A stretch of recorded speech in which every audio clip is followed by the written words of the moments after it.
Assalamualaikum warahmatullahi wabarakatuh. Selamat pagi anak-anakku semua. Bagaimana kabar kalian hari ini?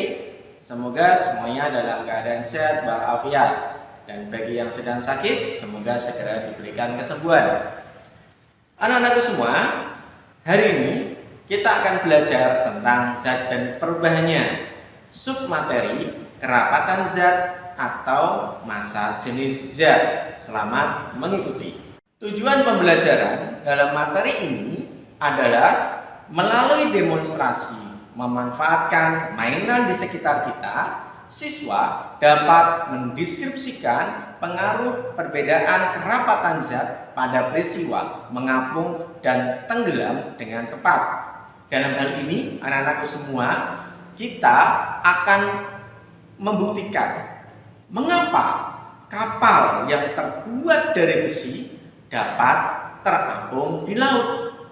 Bagaimana peristiwa itu bisa terjadi? Konsep apa yang bisa kita terapkan dalam peristiwa tersebut? Nah, mari kita saksikan dengan baik materi kerapatan zat atau massa jenis zat berikut ini. Selamat belajar. Tentunya kalian pernah mengalami atau menyaksikan peristiwa berikut. Apabila ada batu bata atau batu yang jatuh mengenai kaki kalian, tentunya terasa sakit. Namun, bila air dalam volume yang sama, dalam ukuran yang sama dengan batu bata atau batu tersebut jatuh mengenai kaki kita, mengapa tidak terasa sakit? Konsep yang membedakan keadaan partikel-partikel dalam hal kerapatannya dalam suatu materi disebut sebagai kerapatan zat atau massa jenis zat. Massa jenis zat merupakan pengukuran massa setiap satuan volume benda. Semakin tinggi massa jenis suatu benda, maka makin besar pula massa setiap volumenya. Nah, mari kita ikuti materi berikutnya. Menentukan massa jenis suatu benda, kita mulai dengan membandingkan 1 kg besi dengan 1 kg kapas. Menurut kalian, lebih berat mana antara 1 kg besi dengan 1 kg kapas? Nah, kalau kita bicara massa, tentunya 1 kg kapas sama dengan 1 kg besi. Tetapi kalau kita lihat dari segi ukurannya, bagaimana anak-anakku? Tentunya 1 kg besi dengan 1 kg kapas pasti perbandingannya sangat besar. Untuk membawa 1 kg besi, kita cukup menggunakan wadah yang ukurannya kecil. Tetapi kalau kita membawa 1 kg kapas, tentunya hal itu tidak bisa. Kita butuh tempat yang lebih besar. Sehingga apa anak-anakku semua? 1 kg besi itu memiliki massa yang sama dengan 1 kg kapas. Tetapi apa yang membedakannya? Ya, ukurannya atau volumenya. Volumenya untuk kapas jauh lebih besar daripada volume besi. Maka ditemukanlah atau ditentukanlah suatu rumus massa jenis suatu benda, bahwa pada volume yang sama kerapatan ditentukan oleh massa suatu benda, di mana Rho sama dengan massa dibagi volume. Ya, perhatikan ya anak-anakku semua, itu bukan huruf P, tetapi itu adalah Rho, di mana berbeda sedikit dengan huruf P. Jadi perhatikan ya cara menuliskan simbol Rho. Sebelum kita memasuki bagaimana cara menghitung massa jenis suatu benda, Bapak akan mengingatkan kembali bagaimana cara mengukur volume benda yang tidak beraturan pada pertemuan yang dulu ya, pada bab yang kemarin.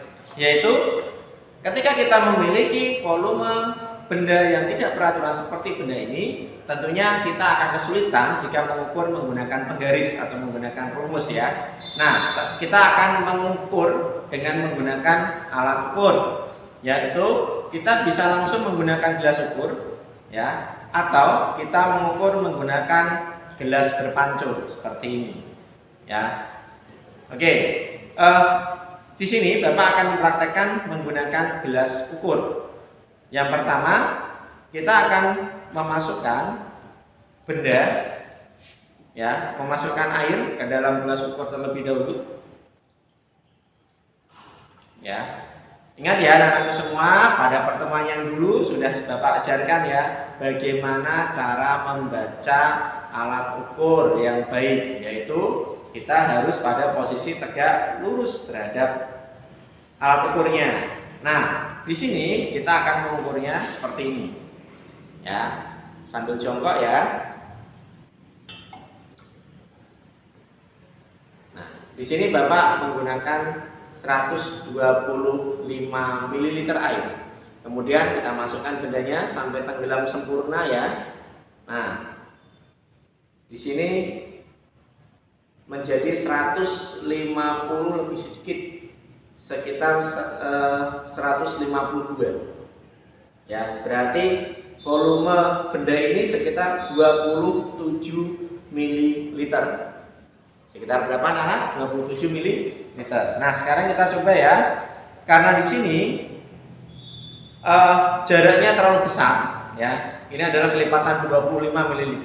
Tentunya kita kesulitan kalau sedikit ada di atas strip, ya. Nah, untuk lebih validnya kita menggunakan gelas ukur yang lebih kecil, yaitu saya menggunakan gelas ukur ukuran 25 ml. Nah, karena bendanya ini tidak bisa saya masukkan ke dalam gelas ukur ini, tentunya tidak bisa kita lakukan dengan cara seperti tadi. Nah, caranya bagaimana?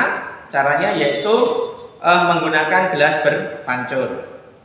Nah, anak-anak semua, untuk menggunakan gelas berpancur, ya, kita posisikan bahwa gelas berpancur ini terisi penuh, ya, sampai ke ujung corongnya.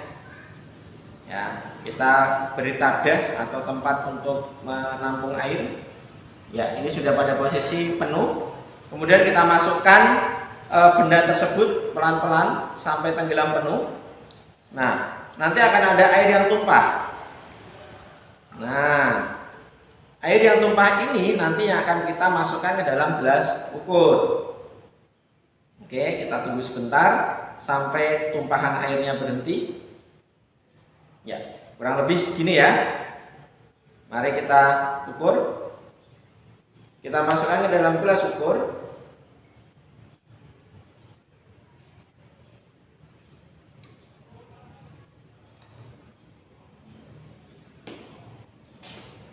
Di sini kita ukur dulu ya.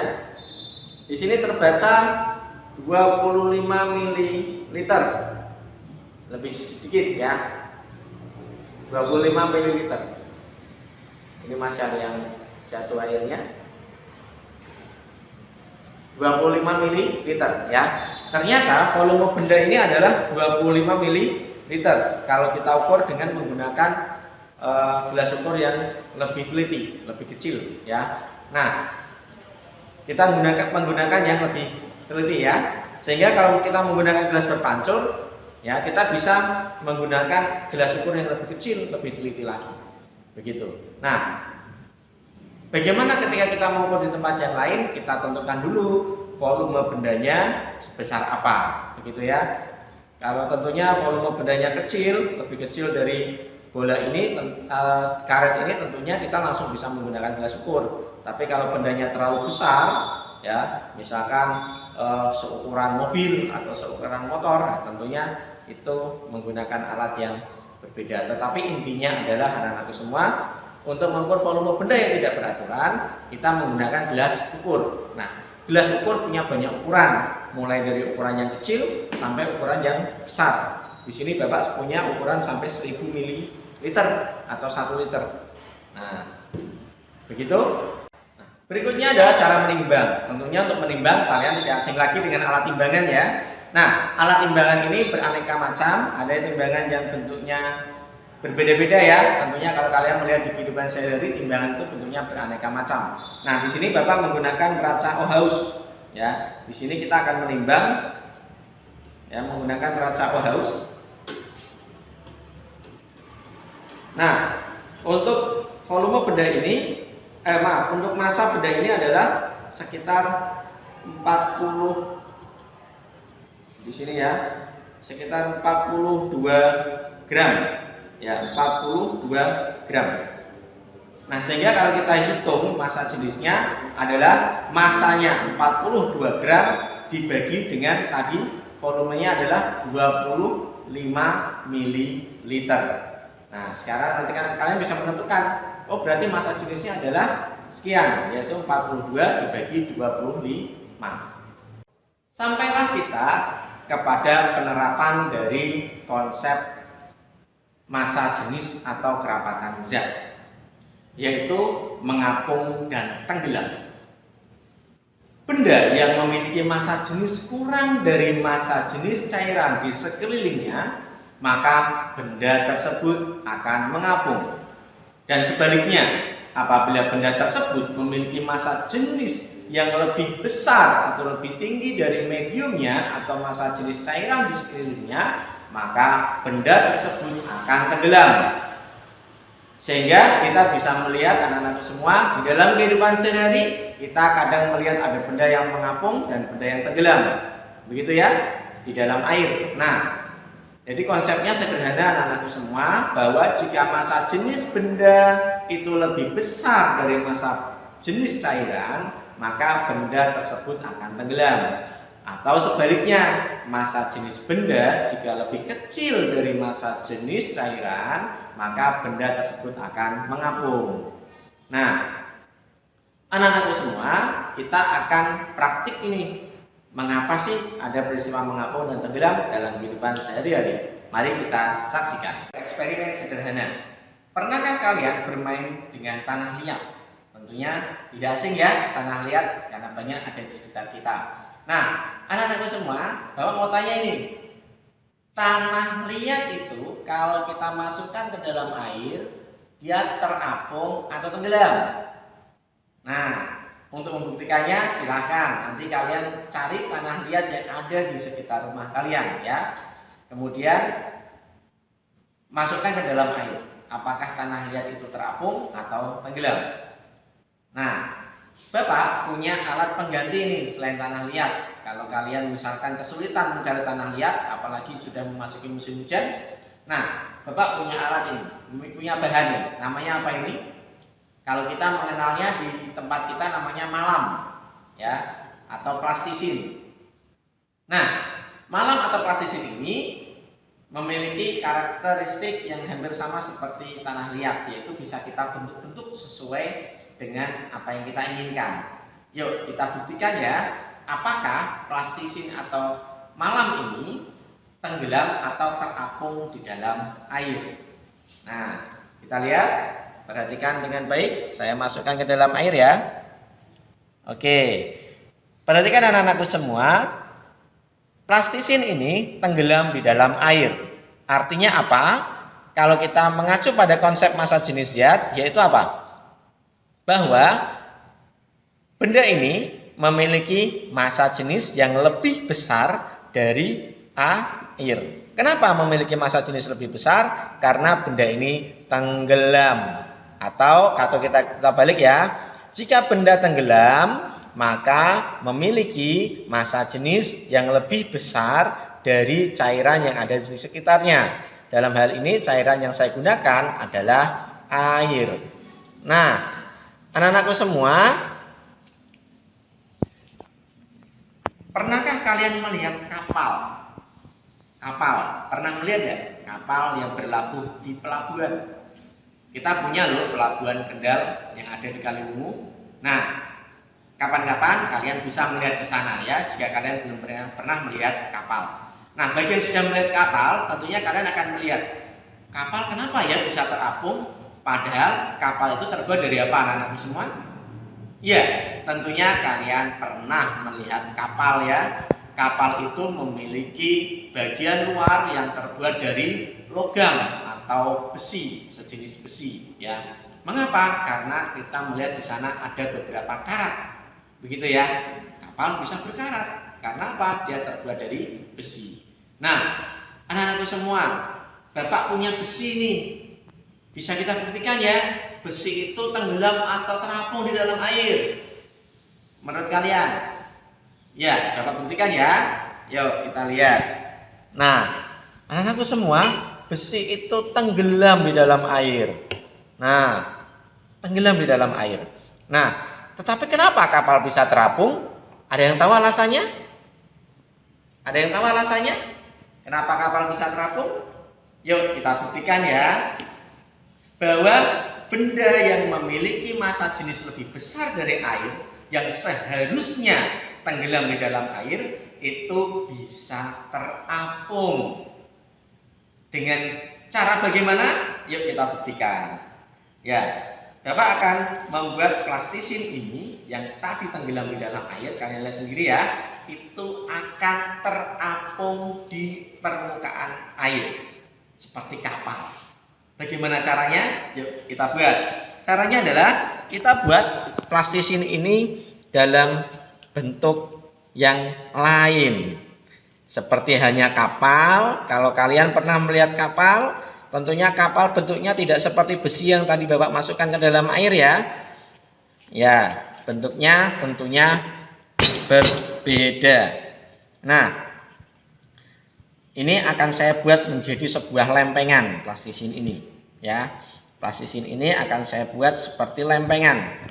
Nah, seperti ini. Kemudian jangan sampai ada lubangnya ya.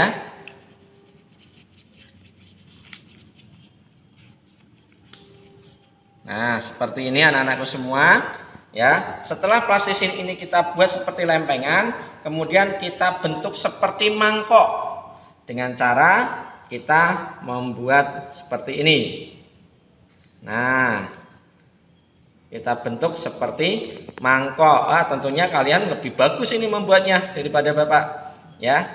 Nanti kalian bisa praktik ini di rumah, pinjam punya adik ya, kemudian kita bentuk seperti mangkok. Nah, seperti ini. Seperti kapal ya anak-anakku semua ya. Ya, kapal itu juga seperti mangkok ya. Jadi walaupun dia terbuat dari besi, dia akan berbentuk seperti mangkok. Jadi di bagian tengahnya itu ada apa anak-anak? Ada lubangnya seperti ini, berlubang seperti ini. Nah, yuk coba kita buktikan ya. Kita buktikan, kita masukkan ke dalam air, apakah plastisin ini tenggelam atau terapung. Nah, perhatikan anak-anakku semua, plastisinnya bagaimana anak-anak? Terapung. Nah, mengapa bisa terapung? Ada yang bisa memberitahu? Ya, kenapa bisa terapung? Karena apa anak-anak? Bentuknya kita ubah. Yang tadinya tidak ada rongganya, kita buat memiliki rongga. Jadi seperti ini, dia memiliki rongga. Nah, rongga yang dibentuk itu membuat volume dari plastisin berubah. Tadi kita punya plastisin ukurannya kecil ya, anak-anakku semua. Seperti ini ya, seukuran ini ya tadi. Ya, Bapak punya yang lain ini, ukurannya sama. Nah, kita lihat bandingkan ukurannya. Volumenya masanya sama. Masanya sama, tetapi kita lihat volumenya sekarang. Sudah berbeda ya. Nah, volume yang berbeda ini membuat plastisin ini memiliki massa jenis yang berbeda dengan sebelumnya. Kenapa? Karena volumenya saya buat lebih besar. Jadi menghitungnya itu adalah seluruhnya ini, termasuk udara yang ada di dalam ini, itu termasuk dalam volume plastisin untuk bentuk yang mangkok.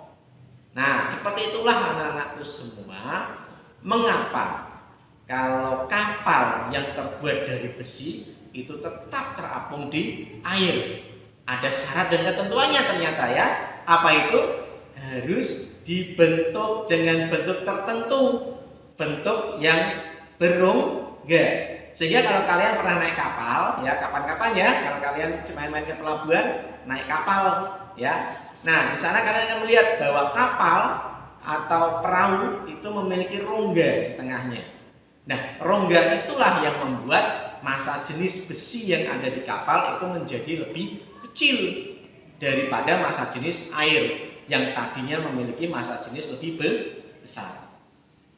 Begitu anak-anakku semua ya. Jadi kita bisa mengubah bentuk suatu benda hingga benda itu memiliki massa jenis yang berbeda dengan benda yang sama dengan bentuk yang berbeda. Contohnya tadi ya. Sehingga sekarang kalian sudah tahu ya kenapa kapal bisa tenggelam.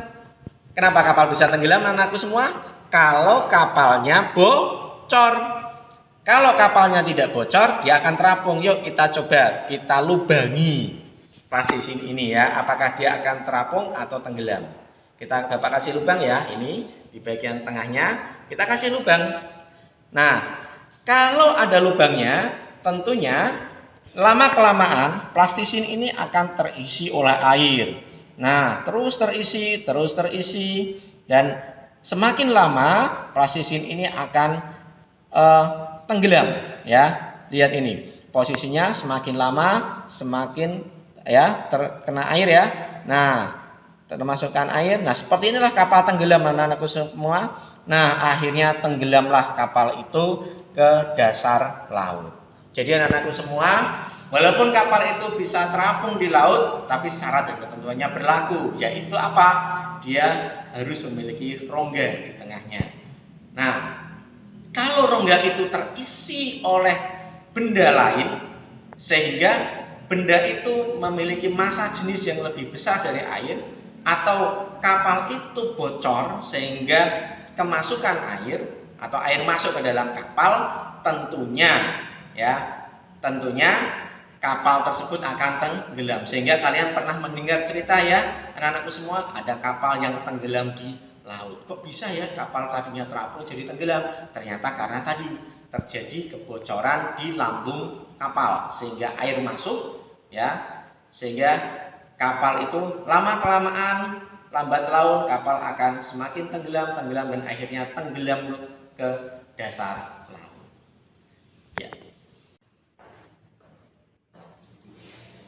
Setelah kita bereksperimen sederhana tentang bagaimana benda yang seharusnya tenggelam di dalam air itu dapat terapung di air, ya. Bagaimana suatu benda yang seharusnya memiliki massa jenis yang lebih besar daripada massa jenis di sekitarnya, atau benda yang memiliki massa jenis lebih besar daripada air, dalam hal ini dapat terapung atau memiliki massa jenis yang lebih kecil dari air.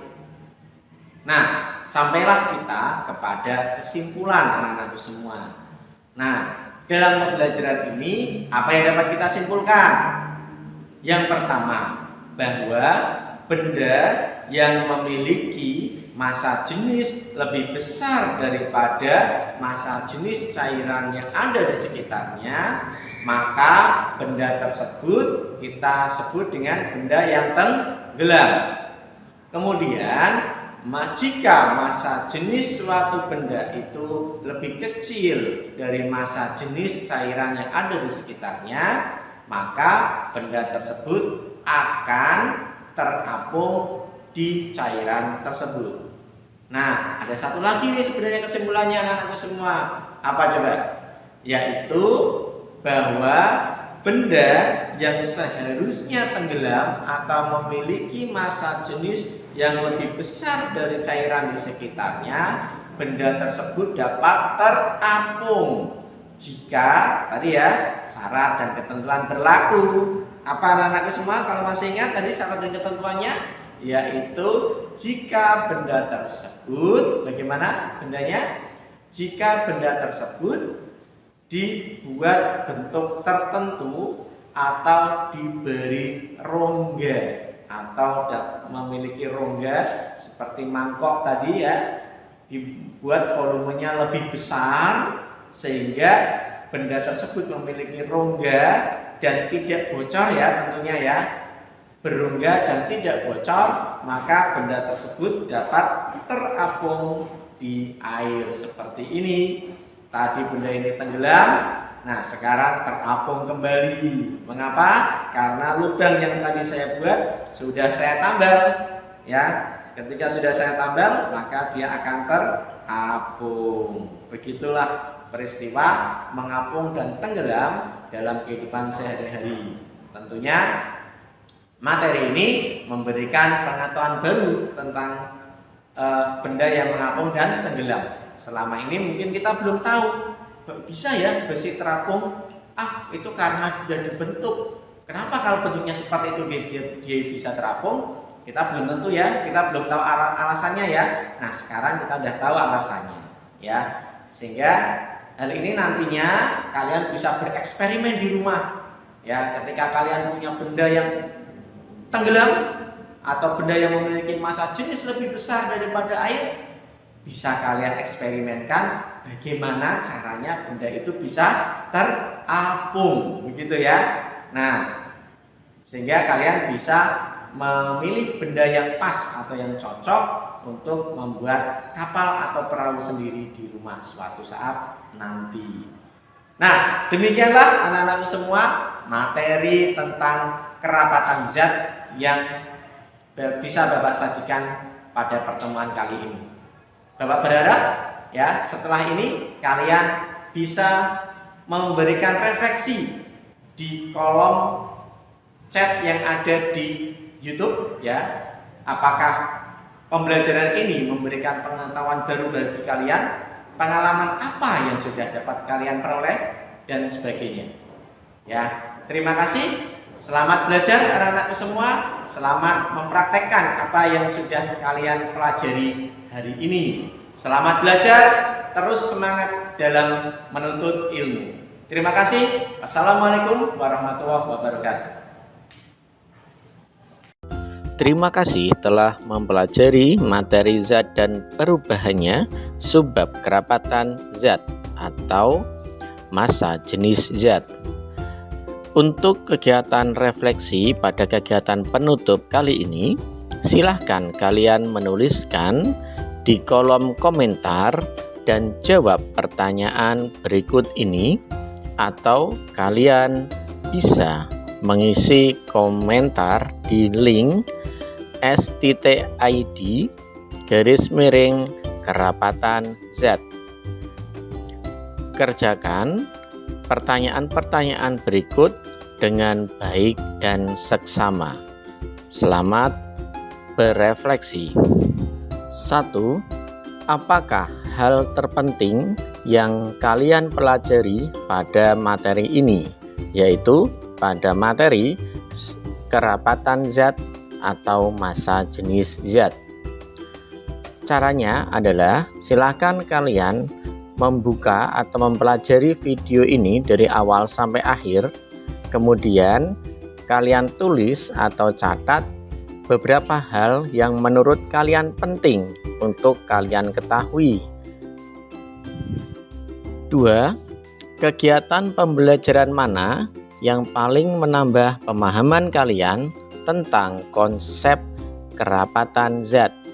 Caranya adalah silakan kalian memperhatikan video yang sudah saya berikan, kemudian kalian lihat kegiatan mana yang menurut kalian itu memperkuat konsep kerapatan zat. Kalian bisa memilih lebih dari satu kegiatan yang menurut kalian dapat memperkuat konsep kerapatan zat. Pertanyaan ketiga. Keterampilan baru apa yang kalian peroleh selama belajar materi ini? Di sini kalian bisa melihat hal baru apa atau jenis keterampilan apa atau pengalaman apa yang kalian peroleh dari materi massa jenis zat atau kerapatan zat. Pertanyaan keempat. Perasaan apa yang kalian alami setelah mengikuti pembelajaran kerapatan zat atau massa jenis zat? Tuliskan di kolom chat atau di komentar atau di link yang sudah disediakan dengan menuliskan 1. Untuk sangat tidak menyenangkan, 2. Tidak menyenangkan, 3. Cukup menyenangkan, 4. Menyenangkan, dan 5 sangat menyenangkan. Terima kasih atas umpan balik yang telah kalian berikan. Semoga bermanfaat untuk pembelajaran kita ke depannya. Terima kasih. Wassalamualaikum warahmatullahi wabarakatuh.